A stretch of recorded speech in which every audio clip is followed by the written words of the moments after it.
Good morning. YouTube channel horse trading पे आपका बहुत बहुत स्वागत करता हूँ।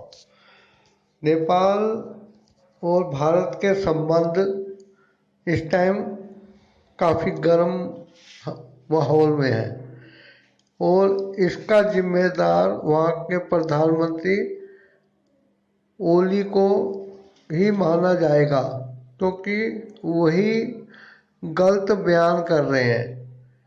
अभी कल ही भारत के 3 युवक, जो कि हमेशा की तरह नेपाल को विदेश ना समझते हुए, बॉर्डर ना समझते हुए, अपने भविष्य को लेके नेपाल के बॉर्डर तक छोड़ने आए और वो इससे अनजान थे कि वहाँ पे क्या गुफ्तगू चल रही है। नेताओं ने अपने पुलिस को क्या ऑर्डर दे रखा है। जैसे ही वो उधर गए, नेपाल की पुलिस ने अंधाधुंध फायरिंग कर दी, जिससे कि एक युवक घायल हो गया और उसका हॉस्पिटल में इलाज चल रहा है। ये बड़ी हैरानी की बात है। मिलिट्री में नेपाल के बहुत लोग भारतीय सैनिक कहलाते हैं और उनके साथ रहते हुए पता ही नहीं लगता कि नेपाल और भारत अलग अलग देश हैं। दोनों की संस्कृति एक ही है और रामचंद्र जी का विवाह वहाँ के राजा जनक की बेटी सीता से हुआ था, तो वो एक अलग देश लगता ही नहीं है। आपसी संबंध बहुत अच्छे हैं। बॉर्डर पे कोई ज़्यादा चेकिंग नहीं होती है, चेक पोस्ट नहीं है, बाड़े नहीं है, बारूद नहीं बिछाया गया। लैंड माइन जो होती हैं, बारूदी सुरंग, वो उधर बिछाई नहीं गई हैं और लोग बेखटके एक दूसरे के यहाँ आते जाते रहते हैं।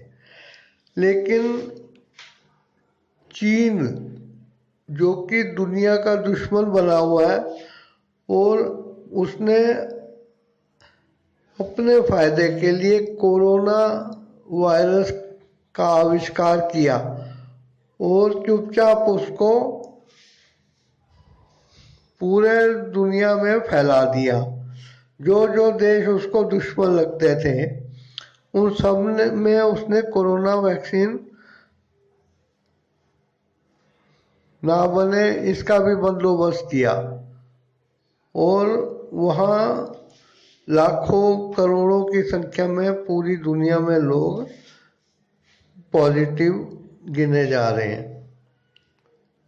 ये सब चाइना इसलिए कर रहा है कि उसके अलावा सारे देश कमज़ोर हो जाए और उसका मुकाबला ना कर पाए, विरोध ना कर पाए। इसीलिए उसने कोरोना वायरस को फैलाया। वहाँ कम्युनिस्ट सरकार है और कम्युनिस्ट बहुत निर्दयी होते हैं। वे किसी भगवान को नहीं मानते, बस वो अपने स्वार्थ पूर्ति के लिए कुछ भी कर जाते हैं। अब चाइना ने भारत को 1962 में युद्ध में हराया था। उसके दिमाग में वही चीज़ है। अभी भी भारत को 1962 का देश मान रहा है, लेकिन उसको पता होना चाहिए कि 200 साल की गुलामी के बाद भारत आज़ाद हुआ था, तो अंग्रेज़ों ने यहाँ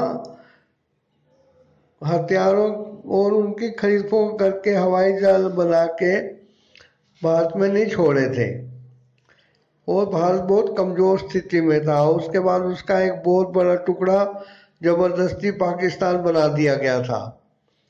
ऐसे हालत में भारत हारता नहीं तो क्या करता, लेकिन जवान हमारे इतने मजबूत थे कि उन्होंने एयर गन और लाठियों के सहारे उन चीनियों का मुकाबला किया था। अब्दुल हमीद और दूसरे शहीद जो थे, उन पे बहुत किताबें निकली थी। अब चीन जो है भारत को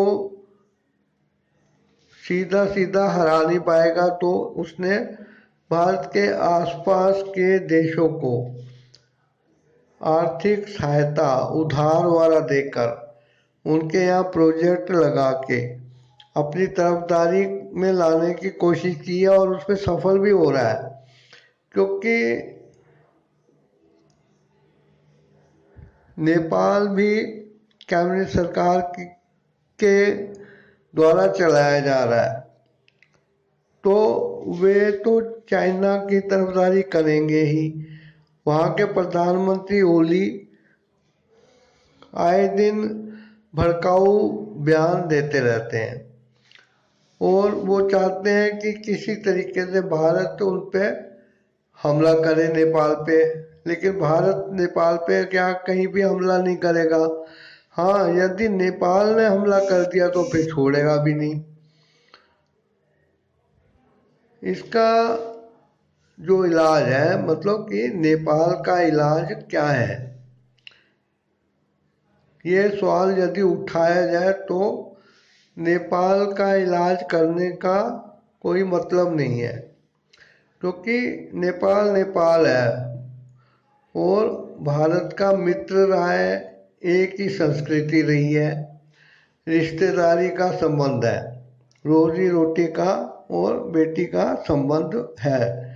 इसलिए नेपाल का इलाज करने की कोई जरूरत नहीं है। बस एक उस ओली को हमारे कमांडो उठा के ले आए और उसके कपड़े उतार कर उसके शरीर पे ब्रश के द्वारा शहद मला जाए और राजस्थान की रेत में खूंटे गाड़ के उसको हाथ पैर बांध के लिटा दिया जाए और छोड़ दिया जाए। बाकी वहाँ के जो चींटे हैं वो शहद की सुगंध पे आके ओली के विशेष अंगों को सबसे पहले खाएंगे और वो अपने आप को मजबूर पाके उठ नहीं पाएगा।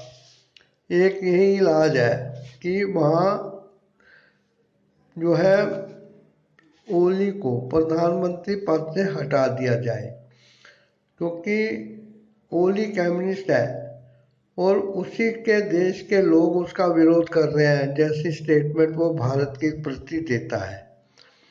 ऐसे ही चाइना श्रीलंका में अपना दबाव बढ़ा रहा है। पाकिस्तान तो खैर पाकिस्तान है ही है, उसका तो अंत तुरंत होने ही वाला है।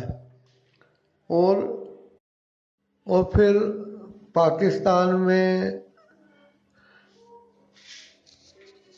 कुछ भी हो, दुनिया उसकी सच्चाई जान गई है और चीन की बातें भी सबको पता लग गई हैं। चीन और पाकिस्तान की दोस्ती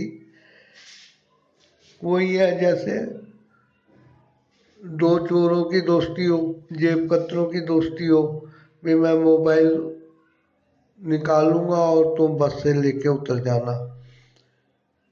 तो इन दोनों का इलाज करने के लिए भारत के साथ पूरा संसार खड़ा, पूरे देश खड़े हैं। अब अमेरिका का सबसे बड़ा युद्ध पोत भारत के नज़दीक आ गया एक्सरसाइज करने। रफाल 5-6 दिन में आने ही वाले हैं। अब भारत को चाहिए कि एक 25 ग्राम का परमाणु बम चाइना की किसी कैंट एरिया में गिरा दे और फिर देखे चाइना का क्या हाल होता है। क्योंकि कहते हैं कि इतना मीठा ना बनो कि दुनिया खा जाए और इतना कड़वा ना बनो कि दुनिया थूक दे। अब 9 लोग ऐसे हैं जिनसे कभी दुश्मनी नहीं करना चाहिए, वो भी मैं आपको किसी वीडियो में बताऊंगा। लेकिन चीन उनमें और पाकिस्तान उनमें नहीं आता है। इनसे दुश्मनी करनी ही पड़ेगी, वरना ये धमकाते रहेंगे। शेर सोया हुआ है और चूहा कूद रहा है तो शेर कुछ कह नहीं रहा। तो चूहा जो होता है खुद को शेर से बड़ा मानने लगता है। तो भारत को चाहिए कि अब अपना पंजा इनके थोबड़े पे ठोक दे और फिर देखे कि ये क्या इलाज कराते हैं। नेपाल में कुछ करने की जरूरत नहीं है, बस एक ओली है, ओली की झोली टट्टी से भर दो और उसमें उसका मुंह डुबो दो। Thanks for watching.